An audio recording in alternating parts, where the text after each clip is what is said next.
एक बार सब लोग मिलके पूरे दिल से भारत माता का जयकारा लगाएंगे।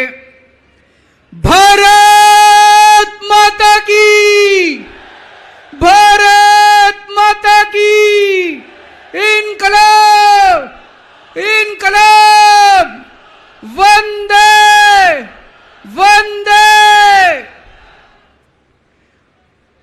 आज इतनी भारी संख्या में दिल्ली के कोने कोने से आए हुए मेरे प्यारे भाइयों, बहनों, माताओं, बुजुर्गों, बच्चों,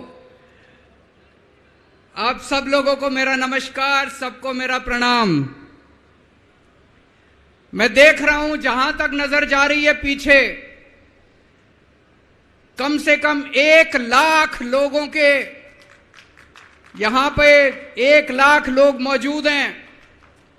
और मैं अभी आ रहा था, कम से कम 20-25 हजार लोग सड़कों पे इस वक्त रामलीला मैदान की तरफ बढ़ रहे हैं। इतनी भारी संख्या में आज लोग यहां आए हैं। अपनी बात शुरू करने के पहले आपसे पूछना चाहता हूं,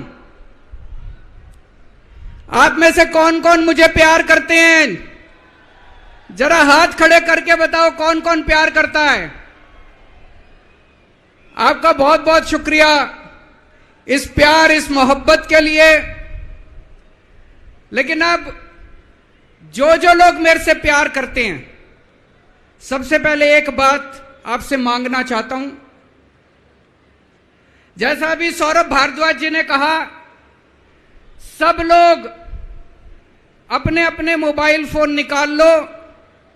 अभी हम देख रहे हैं यहां पे कम से कम 40-50 वीडियो कैमरा, टीवी वालों के कैमरा मौजूद हैं। अब इस मैदान में 1 लाख कैमरे चालू हो जाएंगे, 1 लाख कैमरे। सब लोग अपना अपना फोन निकालो, फोन पे वीडियो रिकॉर्डिंग चालू करो, अपनी अपनी फेसबुक चालू करो और फेसबुक लाइव कर दो। इस रामलीला मैदान से अब एक साथ 1 लाख टीवी कैमरे लाइव चालू होंगे, 1 लाख टीवी कैमरे लाइव चालू होंगे। मैं सबसे पहले कपिल सिब्बल साहब का बहुत बहुत शुक्रिया अदा करता हूं, हमारे इनविटेशन पे आज वो आए। कई साल के बाद आज हम लोग रामलीला मैदान में इकट्ठे हुए हैं। आज से 12 साल पहले, 12 साल पहले इसी रामलीला मैदान में इकट्ठे हुए थे हम लोग भ्रष्टाचार के खिलाफ। इस मंच को मैं नमन करता हूं, यह बहुत पवित्र मंच है। आज से 12 साल पहले भ्रष्टाचार के खिलाफ इकट्ठे हुए थे। आज इसी मंच से एक अहंकारी तानाशाह को इस देश से हटाने के लिए फिर से इकट्ठे हुए हैं। दोस्तों, तानाशाही को खत्म करने के लिए फिर से इकट्ठे हुए हैं। और जैसे उस वक्त भ्रष्टाचार के खिलाफ आंदोलन हमारा सफल हुआ था, आज इसी मंच से जो आंदोलन शुरू हो रहा है, हमारे देश के अंदर जो तानाशाही लाई जा रही है उसे खत्म करने का जो आंदोलन शुरू हो रहा है, जनतंत्र को खत्म करने का जो आंदोलन शुरू हो रहा है, संविधान को बचाने का जो आंदोलन आज शुरू हो रहा है, बहुत जल्दी इस आंदोलन को भी सफलता मिलेगी। सुप्रीम कोर्ट ने दिल्ली के लोगों के हक में फैसला दिया। 8 साल तक दिल्ली के लोगों ने लड़ाई लड़ी सुप्रीम कोर्ट के अंदर। सुप्रीम कोर्ट में हमारे वकील अभिषेक मनु सिंघवी साहब ने दिल्ली के लोगों की तरफ से लड़ाई लड़ी। सबसे पहले मैं आज इस मंच से सिंघवी साहब का भी दिल्ली के लोगों की तरफ से शुक्रिया अदा करता हूं, जिन्होंने दिल्ली के लोगों को उनका हक दिलाया। दोस्तों, 11 मई, आज 11 जून है, आज से 1 महीने पहले 11 मई को देश की सर्वोच्च अदालत, सबसे बड़ी अदालत सुप्रीम कोर्ट की भी कॉन्स्टिट्यूशन बेंच उसने आदेश पारित किया दिल्ली के लोगों के हक में, और उसके 8 दिन के बाद, 1 हफ्ते के बाद 19 मई को देश के प्रधानमंत्री ने सुप्रीम कोर्ट के आदेश को खारिज कर दिया। दोस्तों, देश की सबसे बड़ी अदालत के फैसले को प्रधानमंत्री ने खारिज कर दिया। प्रधानमंत्री कहते हैं मैं सुप्रीम कोर्ट को नहीं मानता। देश के प्रधानमंत्री कहते हैं मैं सुप्रीम कोर्ट को नहीं मानता। 75 साल के भारत के इतिहास में पहली बार एक प्रधानमंत्री आया है जो कहता है मैं सुप्रीम कोर्ट को नहीं मानता। पूरे देश के लोग स्तब्ध हैं। पूरे देश के लोगों को यकीन नहीं हो रहा, इतना अहंकारी प्रधानमंत्री को इतना अहंकार। प्रधानमंत्री कहता है मैं सुप्रीम कोर्ट को नहीं मानता। देश के गली गली में चर्चा हो रही है, घर घर में चर्चा हो रही है, ये मोदी जी को क्या हो गया, इतना अहंकार हो गया इनको, इतना अहंकार हो गया इनको। दोस्तों, देश के अंदर अब जनतंत्र खत्म हो रहा है। इसी को तानाशाही कहते हैं। जब देश का प्रधानमंत्री कहता है मैं सुप्रीम कोर्ट को नहीं मानता, इसी को तानाशाही कहते हैं, इसी को हिटलर शाही कहते हैं, जनतंत्र खत्म होना कहते हैं।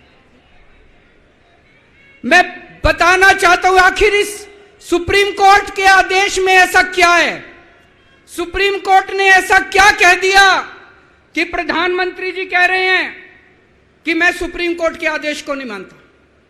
सुप्रीम कोर्ट ने अपने आदेश में बोला कि भारत एक जनतंत्र है, भारत में जनता सुप्रीम है, जनता अपनी सरकार चुनती है, उस सरकार को जनता के काम करने का पूरा अधिकार होना चाहिए। दिल्ली में भी लोग सरकार चुनते हैं, दिल्ली की सरकार को भी, जिस भी सरकार को दिल्ली के लोग चुनते हैं, चाहे इस पार्टी की सरकार हो चाहे उस पार्टी की सरकार हो, सुप्रीम कोर्ट ने कहा कि जो भी सरकार दिल्ली के लोग चुनते हैं, जनता सुप्रीम है, दिल्ली की जनता सुप्रीम है, उस सरकार को काम करने का अधिकार होना चाहिए। मैं आपसे पूछना चाहता हूं, क्या सुप्रीम कोर्ट ने गलत बोला? क्या प्रधानमंत्री को सुप्रीम कोर्ट का आदेश मानना चाहिए? मोदी जी कहते हैं मैं सुप्रीम कोर्ट का आदेश नहीं मानता। मोदी जी ने अध्यादेश पारित कर दिया और सुप्रीम कोर्ट के आदेश को खारिज कर दिया। मोदी जी का अध्यादेश क्या कहता है? प्रधानमंत्री जी ने यह जो अध्यादेश पारित किया, यह क्या कहता है? मोदी जी का अध्यादेश कहता है कि अब दिल्ली के अंदर जनतंत्र नहीं होगा, अब दिल्ली के अंदर तानाशाही चलेगी, अब दिल्ली के अंदर जनता सुप्रीम नहीं है, अब दिल्ली के अंदर एलजी सुप्रीम होगा। अब दिल्ली के अंदर चाहे जनता जिसको मर्जी वोट दे, चाहे जनता जिसकी मर्जी सरकार बनाए, प्रधानमंत्री जी कहते हैं सरकार तो मैं ही चलाऊंगा, मेरी तानाशाही चलेगी। अब जनता सुप्रीम नहीं है, जनता की नहीं चलेगी, जनता की सरकार की नहीं चलेगी। प्रधानमंत्री जी कहते हैं एलजी के जरिए मैं सरकार चलाऊंगा। 26 जनवरी 1950 को हमारे देश का संविधान लागू हुआ। बाबा साहब अंबेडकर ने संविधान बनाया। बाबा साहब अंबेडकर ने अपने संविधान में लिखा कि इस देश के अंदर जनतंत्र होगा, जनता सुप्रीम होगी। आज प्रधानमंत्री जी ने भारत के संविधान के परखच्चे उड़ा दिए। प्रधानमंत्री जी ने भारत का संविधान बदल दिया। प्रधानमंत्री जी कहते हैं अब जनता सुप्रीम नहीं होगी, अब एलजी सुप्रीम होगा। जनता सुप्रीम नहीं होगी, अब प्रधानमंत्री सुप्रीम होगा। प्रधानमंत्री जी कहते हैं अब दिल्ली की जनता की वोट की कोई कीमत नहीं होगी। यह तो सरासर अपमान है दिल्ली के लोगों का। प्रधानमंत्री जी कहते हैं दिल्ली की जनता जिसको मर्जी वोट दे, उस वोट की कोई कीमत नहीं है। दोस्तों, ये बीजेपी वाले रोज मेरा अपमान करते हैं, मेरे को गालियां देते हैं, गंदी गंदी गालियां देते हैं। मेरे को अपने मान और अपमान की कोई चिंता नहीं है, मैं कोई परवाह नहीं करता। मैं इनको वापस गाली नहीं देता, मेरे को गाली गलौज नहीं करनी आती, मेरे संस्कार नहीं सिखाते। मैं 24 घंटे अपने काम में व्यस्त रहता हूं, मेरे को काम से मतलब है। आप लोगों ने मेरे को इतना मौका दिया, इतनी जिम्मेदारी है, 24 घंटे काम करता हूं। ये लोग मेरे को जितनी मर्जी गाली दे लें, लेकिन इस बार इन लोगों ने आपका अपमान किया है, आपकी वोट की कीमत, आपका वोट का अपमान किया है। यह मैं बर्दाश्त नहीं कर सकता, आपके अपमान को मैं बर्दाश्त नहीं कर सकता, इसको किसी हालत में नहीं होने देंगे। दिल्ली के लोगों के वोट का जो इन्होंने अपमान किया है, मोदी जी ने तमाचा मारा है दिल्ली के लोगों को, इसको बर्दाश्त नहीं कर सकते। इसको ठीक करा के रहेंगे, इस अध्यादेश को खारिज करा के रहेंगे, सुप्रीम कोर्ट के आदेश को पालन करा के रहेंगे। करेंगे कि नहीं करेंगे?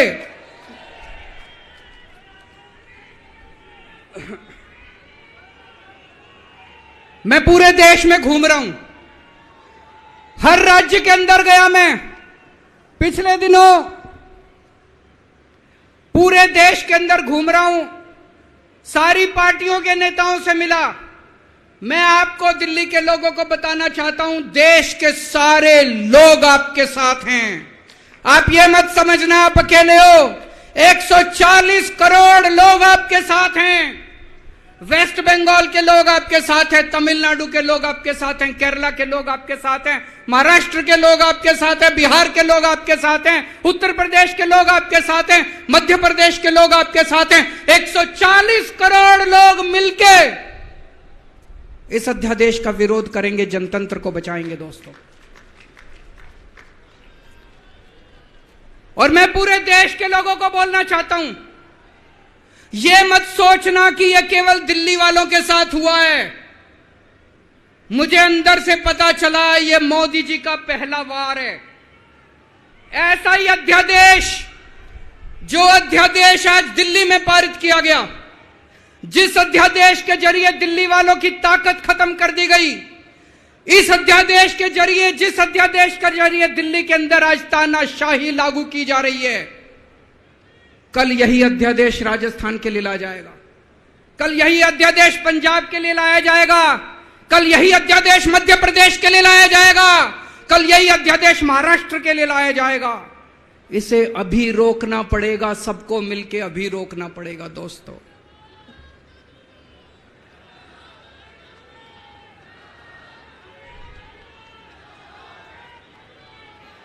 मोदी जी दिल्ली वालों के पीछे क्यों पड़े हैं? दिल्ली वालों के पीछे क्यों पड़े हैं मोदी जी? 2015 में दिल्ली के लोगों ने 7 एमपी की सीट मोदी जी को जिता दी, मोदी जी को प्रधानमंत्री बनाया और मोदी जी को कहा आप देश संभालो।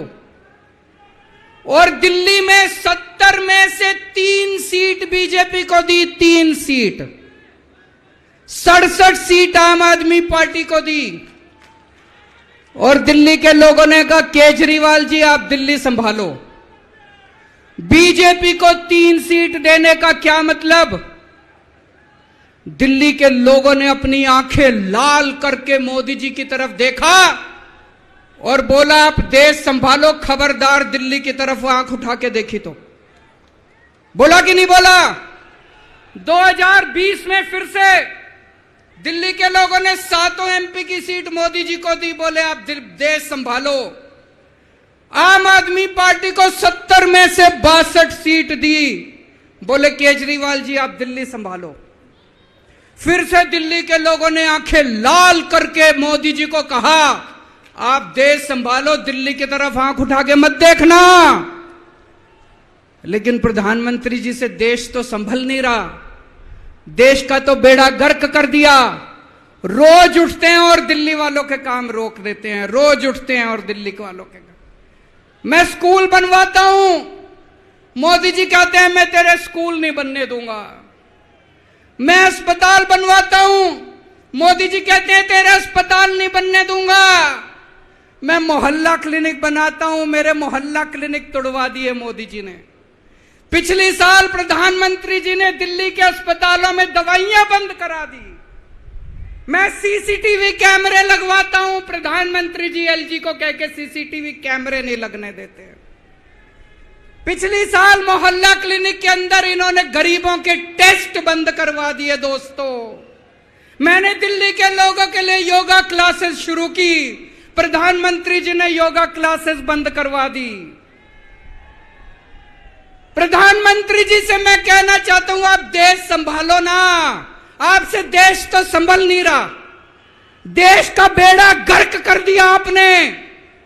चारों तरफ इतनी महंगाई हो रही है, पेट्रोल 100 रुपए लीटर पहुंच गया, डीजल 90 रुपए लीटर पहुंच गया, दूध महंगा हो गया, सब्जियां महंगी हो गई, एलपीजी का सिलेंडर 1000 रुपए के ऊपर हो गया। इनको समझ ही नहीं आ रहा महंगाई कैसे, इनको चौथी पास राजा को समझ ही नहीं आ रहा कि देश कैसे संभाले। एक दिन कहते हैं 2000 का नोट आएगा, 5 साल बाद कहते हैं 2000 का नोट जाएगा। अरे इनको समझ ही नहीं है। आप लोगों ने कोई समझदार प्रधानमंत्री बनाया होता, कम से कम ये तो बता देगा 2000 का नोट आएगा कि जाएगा। चारों तरफ बेरोजगारी फैली हुई है, इनको समझ ही नहीं आ रहा बेरोजगारी कैसे दूर करें। चारों तरफ भ्रष्टाचारी भ्रष्टाचार फैला हुआ है, इनको समझ ही नहीं आ रहा भ्रष्टाचार दूर कैसे करें। जीएसटी की वजह से व्यापारियों का बेड़ा गर्क हुआ पड़ा है, इनको समझ ही नहीं आ रहा जीएसटी को कैसे ठीक करें। पूरे देश का रेलवे में मेरी आप लोगों से गुजारिश है, एक टेस्ट करके देखना। कोई second class AC, third AC, second class की टिकट खरीद लेना, सेकंड क्लास स्लीपर की। एक बारी रेल में जाके देखो इन्होंने रेलवे का क्या हाल कर दिया। पूरी रेलवे का बेड़ा गर्क कर दिया। अच्छा खासा चलता हुआ रेलवे इन्होंने बेड़ा गर्क कर दिया इन लोगों ने। 2002 में प्रधानमंत्री जी गुजरात के मुख्यमंत्री बने। 12 साल गुजरात के मुख्यमंत्री रहे। पिछले 9 साल से देश के प्रधानमंत्री हैं। 21 साल हो गए मोदी जी को राज करते करते, 21 साल। 2015 में मैं दिल्ली का मुख्यमंत्री बना। मेरे को 8 साल हो गए दिल्ली पे राज करते करते। आज मैं चैलेंज करता हूं और देश की जनता को अपील करता हूं, मोदी जी के 21 साल, मेरे 8 साल, दोनों के देख लो किसने ज्यादा काम किया। केजरीवाल ने ज्यादा काम करा। केजरीवाल ने 8 साल में ज्यादा काम करा कि मोदी जी ने 21 साल में ज्यादा काम करा। अरे इनसे काम तो होता नहीं है। देश के अंदर जो अच्छा काम करता है उसको रोकने की कोशिश करते हैं। ये आज दिल्ली के सारे अच्छे काम रोकना चाहते हैं। मोदी जी के पास तो फुल पावर थी 21 साल, मेरे को तो इन्होंने काम भी नहीं करने दिए, हर काम में टांग अड़ाया।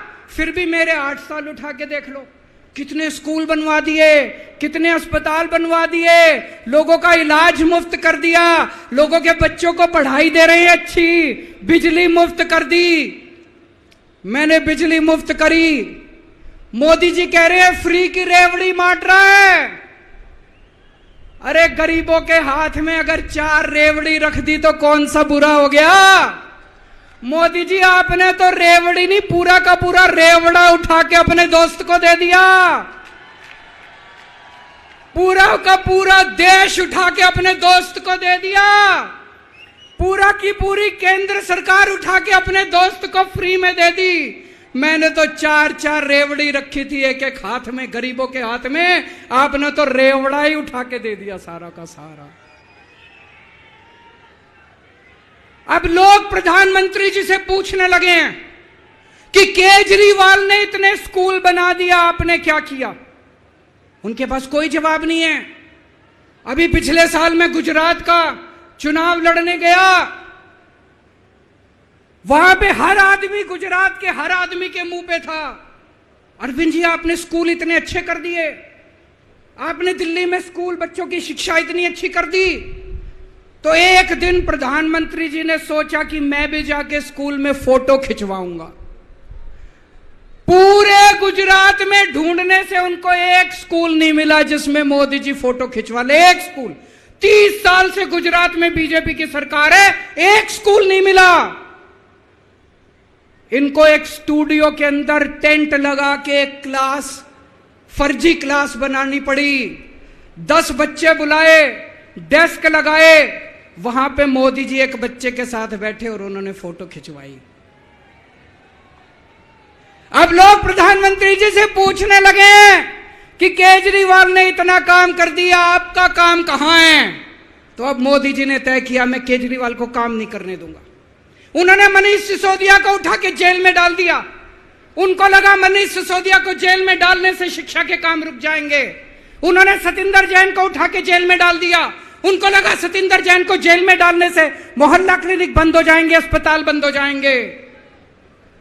मैं प्रधानमंत्री जी को बोलना चाहता हूं, हमारे पास एक मनीष सिसोदिया नहीं है, हमारे पास 100 मनीष सिसोदिया हैं। हमारे पास एक सतिंदर जैन नहीं है, हमारे पास 100 सतिंदर जैन हैं। आप एक को जेल में डालोगे, हमारा दूसरा आ जाएगा काम करने के लिए, काम नहीं रुकेगा दोस्त। जब इनको जेल में डालने से काम नहीं चला तो अब ये ऑर्डिनेंस लेके आए हैं और ऑर्डिनेंस से ये सारा काम रोकना चाहते हैं। दोस्तों,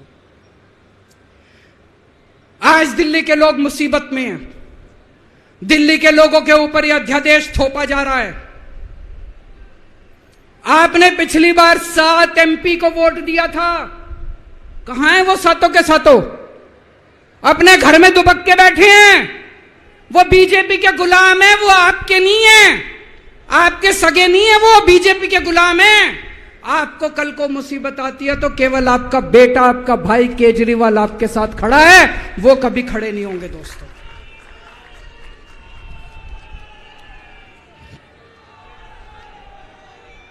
और अंत में मैं आपको एक कहानी सुनाना चाहता हूं। चौथी पास राजा, किस किसने सुनी है ये कहानी? इस कहानी का महात्म्य है कि इस कहानी को जितनी बार सुनोगे, जितनी बार सुनाओगे, उतनी भगवान की कृपा आपके परिवार के ऊपर बरसेगी। इस कहानी का जितना प्रचार प्रसार करोगे, उतना देश की तरक्की होगी, उतना समाज की तरक्की होगी। तो जिन लोगों ने कहानी सुनी है वो भी बड़े ध्यान से दोबारा सुनना, अच्छे से सुनना और इसका खूब प्रचार प्रसार करना। यह कहानी एक राजा की है, एक चौथी पास राजा की कहानी है, एक अहंकारी राजा की कहानी है, एक भ्रष्टाचारी राजा की कहानी है। आप लोगों ने राजा और रानी की कई कहानियां सुनी होंगी।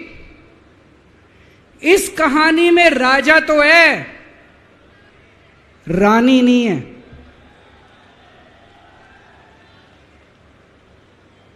तो एक महान देश था, कई हजार साल पुराना देश।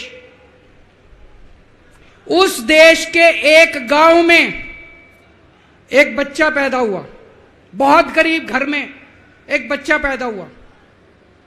तो जैसे गांव के अंदर बच्चा पैदा होने पे ज्योतिषी आते हैं, ज्योतिषी आके बच्चे का भविष्य बताते हैं, ऐसे गांव का ज्योतिषी आया। उसने बच्चे की कुंडली देखी और बच्चे की मां को बोला कि माई, तेरा बेटा बड़ा होके बहुत बड़ा सम्राट बनेगा। माई को समझ नहीं आया, मैं इतनी गरीब, मेरा परिवार इतना गरीब, मेरा बेटा सम्राट कैसे बनेगा। खैर, बच्चा धीरे धीरे बड़ा होने लगा। गांव के सरकारी स्कूल में उसका एडमिशन करा दिया। उसका पढ़ने लिखने में मन नहीं लगता था। पढ़ते पढ़ते क्लास करते करते चौथी में आके उसने नाम कटवा लिया। उसका पढ़ाई लिखाई में मन नहीं लगता था। बगल में, गांव के बगल में एक रेलवे स्टेशन था। घर में बहुत गरीबी थी। वो बच्चा वहां स्टेशन पे जाके चाय बेचने लगा।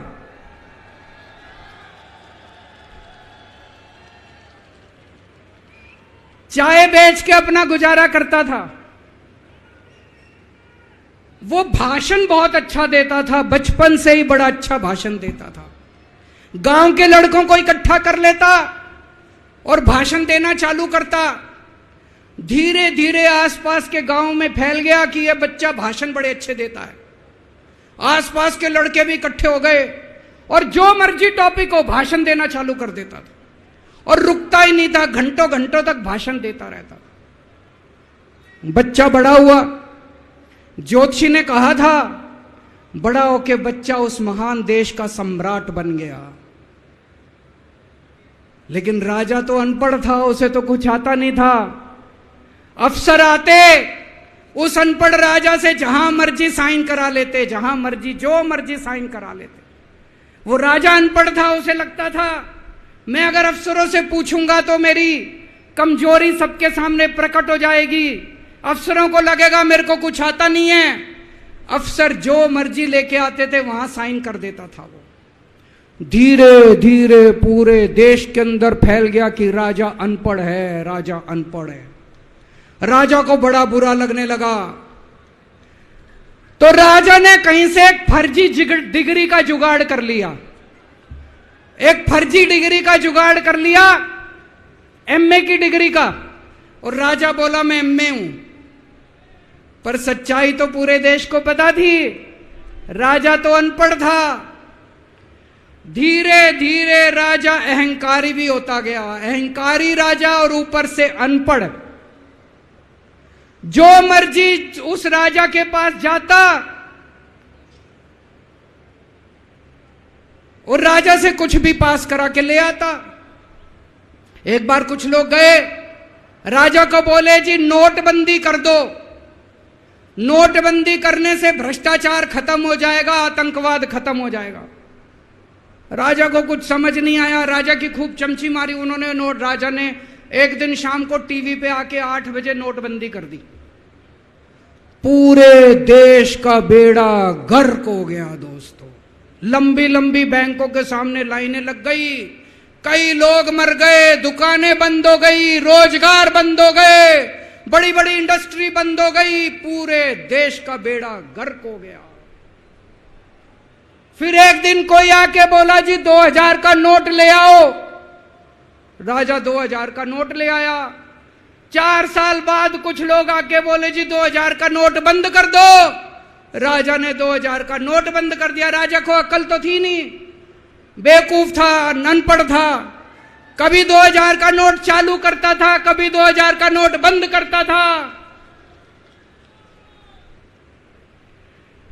एक बार कुछ लोग आके बोले जी ये किसानों के कानून बना दो, इस कानून से किसानों का भला होगा। राजा ने कानून बना दिए। पूरे देश के किसान सड़कों पे उतर आए। 750 किसान मर गए आंदोलन में। और 1 साल के बाद राजा को वो तीनों कानून वापस लेने पड़े। एक बार उस देश के अंदर बहुत बड़ी महामारी फैल गई। चारों तरफ महामारी फैल गई, लोग मरने लगे। किसने आके बोला जी थाली बजवाओ तो देश ठीक हो जाएगा। तो राजा ने पूरे देश में थाली और चम्मच बजवा दिए। महामारी तो नहीं बची, महामारी तो फैली रही। किसी ने आके कहा जी डॉक्टरों की जरूरत पड़ेगी, दवाइयों की जरूरत पड़ेगी, इंजेक्शन की जरूरत पड़ेगी, तब महामारी रुकेगी। राजा अपने दोस्तों का बड़ा ख्याल रखता था। उसके दोस्त थे। एक दोस्त ने 10,000 करोड़ रुपए चोरी कर लिए। राजा ने उसको देश से भगा दिया। दूसरे दोस्त ने 20,000 करोड़ चोरी कर लिए, राजा ने उसको भी देश से भगा दिया। पर एक दोस्त ऐसा था जिससे राजा की ज्यादा ही दोस्ती थी। कौन था? उसको उन्होंने सारे एयरपोर्ट बेच दिए, सारे जहाज बेच दिए, सारे सी पोर्ट बेच दिए, उन्होंने आसमान बेच दिया, जमीन बेच दी राजा ने, खदानें बेच दी। उस दोस्त पे राजा मेहरबान था। राजा का एक और दोस्त था। वो दोस्त इतना गंदा था कि उसने कुछ अंतर्राष्ट्रीय खिलाड़ी महिलाओं के साथ बदतमीजी करी, लेकिन राजा ने दोस्ती नहीं छोड़ी। मजाल जो उस दोस्त के ऊपर कोई आंच आ जाए, राजा उस दोस्त के साथ खड़ा रहा, लेकिन उसने खिलाड़ियों का सुना। राजा का एक और दोस्त था। उस दोस्त ने किसानों के ऊपर गाड़ी चढ़ा दी, रौंद दिया, कुचल दिया किसानों को। राजा ने अपनी दोस्ती नहीं छोड़ी। इस बात पे तो दाद देनी पड़ेगी कि राजा दोस्तबाज था, एक नंबर का दोस्तबाज था। चारों तरफ अत्याचार हो गया, चारों तरफ देश के अंदर इनके अपने लोग जो थे वो बलात्कार करने लगे, गलत काम करने लगे, हाहाकार मच गया। जो राजा के खिलाफ बोलता, राजा उसको पकड़ के जेल में डाल देता। एक दिन एक पत्रकार ने कार्टून बना दिया राजा के खिलाफ, उस पत्रकार को उठा के जेल में डाल दिया। एक दिन एक किसी पत्रकार ने उनके खिलाफ कुछ लिख दिया, उसको पकड़ के जेल में डाल दिया। जो राजा के खिलाफ बोले उसका बेड़ा गर्क। कोई जज अगर उस राजा के खिलाफ ऑर्डर करता था, राजा उसको बख्शता नहीं था। चारों तरफ अत्याचार, महंगाई, बेरोजगारी। ऊपर आसमान में देवता ये सब देख रहे थे कि पृथ्वी के ऊपर कितना घनघोर अत्याचार हो रहा है। सारे देवता इकट्ठे हुए, देवताओं ने मीटिंग करी। सारे देवता मिलकर शिवजी महाराज जी के पास गए और कहा, महाराज कुछ करो, पृथ्वी के ऊपर अन्याय हो गया, अत्याचार हो गया, चारों तरफ बलात्कार, चारों तरफ हाहाकार मचा हुआ है, जनता परेशान हो रही है।